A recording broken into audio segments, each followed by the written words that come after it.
Peduli sesama dan lingkungan identik dengan kegiatan membantu. Jika terjadi kesusahan atau bencana alam, kita dengan mudahnya dapat memberikan bantuan. Apalagi kita sebagai orang Kristen dikenal dengan kasih. Sudah sepatutnya membantu sesama manusia berdasarkan kasih. Beda halnya dengan menegur. Memang hal ini belum menjadi budaya dalam kehidupan bermasyarakat. Kita sering tidak mau peduli dengan keadaan sekitar kita jika terjadi sesuatu yang berjalan tidak sesuai dengan aturannya. Hal ini yang menyebabkan banyaknya terjadi penyimpangan-penyimpangan dalam masyarakat. Ketika kita melihat sesuatu yang bertentangan di sekitar kita, apakah kita akan memberikan teguran? Jarang orang peduli dengan pelanggaran yang terjadi di sekitarnya, apalagi menegur atau memberikan nasihat kepada pelaku. Sudah menjadi sifat manusia tidak peduli dengan keadaan dan lingkungan sekitarnya. Harusnya kita belajar agar hal ini tidak terulang kembali, karena akibat ketidakpedulian manusia mendatangkan akibat yang fatal. Manusia jatuh ke dalam dosa. Kejadian 3 ayat 6. Perempuan itu melihat bahwa buah pohon itu baik untuk dimakan dan sedap kelihatannya. Lagi pula, pohon itu menarik hati karena memberi pengertian.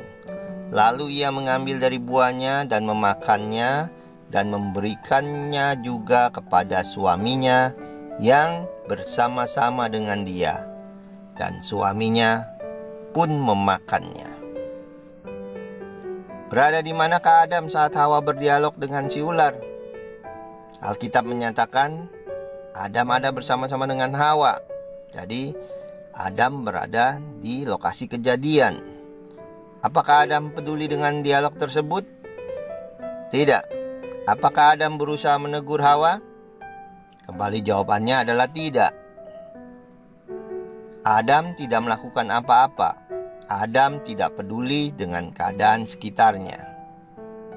Sudah sewajarnya kita peduli terhadap sesama, bukan hanya dalam membantu saat kesusahan, tapi juga menegur jika terjadi suatu hal yang tidak sesuai dengan aturannya.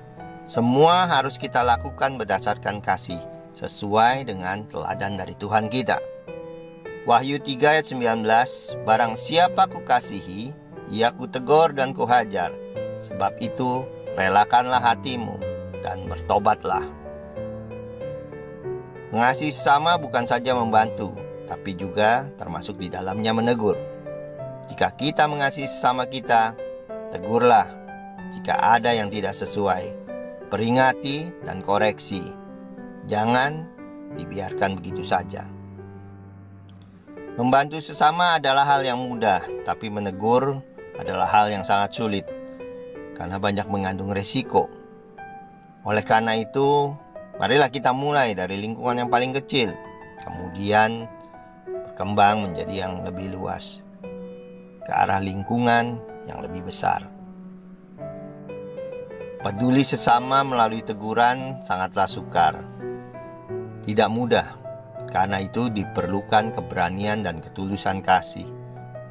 Tanpa pertolongan Roh Kudus, kita tidak akan dapat melakukannya. Tuhan memberkati. Sampai jumpa.